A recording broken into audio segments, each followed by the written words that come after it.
welcome to Student Voice. I'm James Tuggy.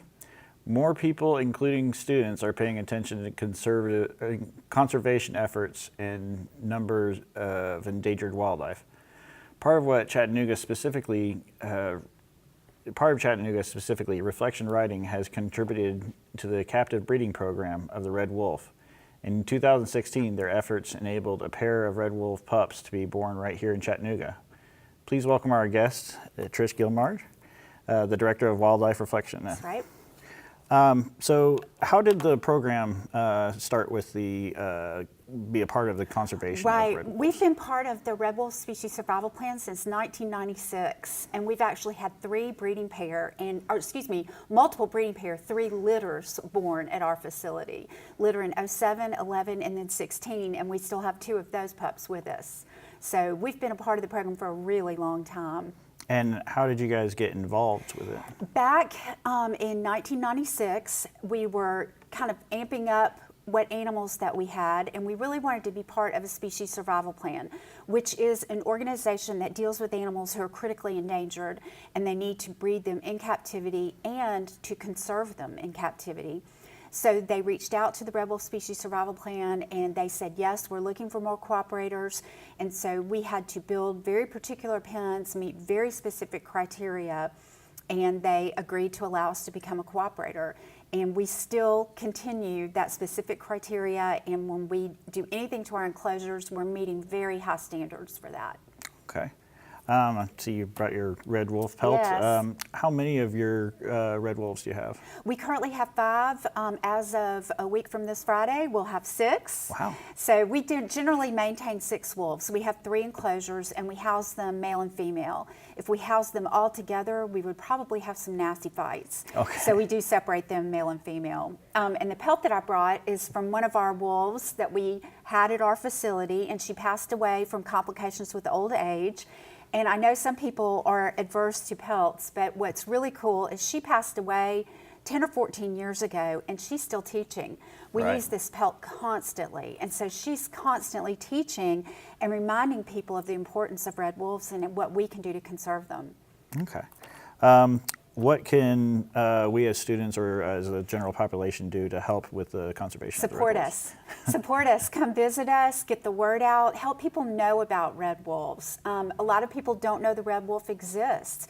They are truly the all-American red wolf. The gray wolf and the Mexican wolf were not indigenous to the United States. They migrated here. Okay. The all-American red wolf is truly America's wolf. And they were native to the Southeast. So the more that people come and visit us and come towards some of our programming, the more you learn about them, and then the more you can spread the word. And we need not only that type of support, but we need financial support as well. Okay. What educational or hands-on programs do you guys have? Something we do every Saturday that's really cool, people get super excited about it, is we feed the red wolves every Saturday at 11:45. If you go on Eventbrite and look for Feed the Endangered Red Wolves, you can sign up. There's no fee. And on Saturdays, you come over and we give you a small piece of meat and you can throw it into the wolves. And they are waiting at the fence line, ready to eat. So you're going to be seeing them just 2 and 3 feet away. And if you're really lucky, maybe they'll howl. So what other attractions or wildlife do you We have a with little over 40 native species in our collection, and some are off exhibit, some are on exhibit. On exhibit, you're going to see sandhill cranes, American bald eagle, a collection of owls and hawks, bobcat, vultures, and of course the red wolves. Off exhibit, we have our rock star Todd, who's our red fox. He's on Instagram and has a huge following. We're actually working on building him an on exhibit enclosure. And then the rest of our animals that are off exhibit are more owls and hawks and possums. And all of those animals get used very regularly in the classroom, so we give them time off exhibit to have some downtime away from people and just rest before they have to go back in the classroom and teach. Okay. I actually happened to, this weekend, go by the Reflection Writing, and I got some of the wolves howling. Yes. I don't know if they can bring it up, but... There they are.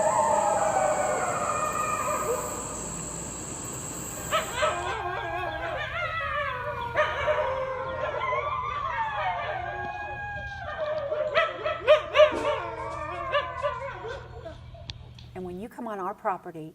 You're seeing 6 of them, and you're hearing this howl that you don't hear in the wild anymore. And that's exciting and sad. We've got to Right. get this animal back on the landscape. They do have a very small population in northeastern North Carolina, but the wolf is under a lot of political pressure in the state of North Carolina, so we're actively looking for a second release site. So if you can't travel to North Carolina and you may or may not see them there, you can always come to our place and see them and hear them. You personally, what's your favorite animal or part of reflection writing? I'm very fond of the red wolves, probably because they are so critically endangered and so majestic and have every right to be on this planet. And they're an apex predator. They keep the ecological balance for us. Next to the wolves, I'm very fond of my red fox, Todd, and I also love the barn owl. The barn owl, beautiful, beautiful bird. Well, that is it for this episode of Student Voice.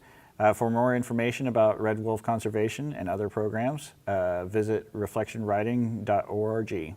Have a great day. Thank and you. thank you for being here. Thanks, appreciate it.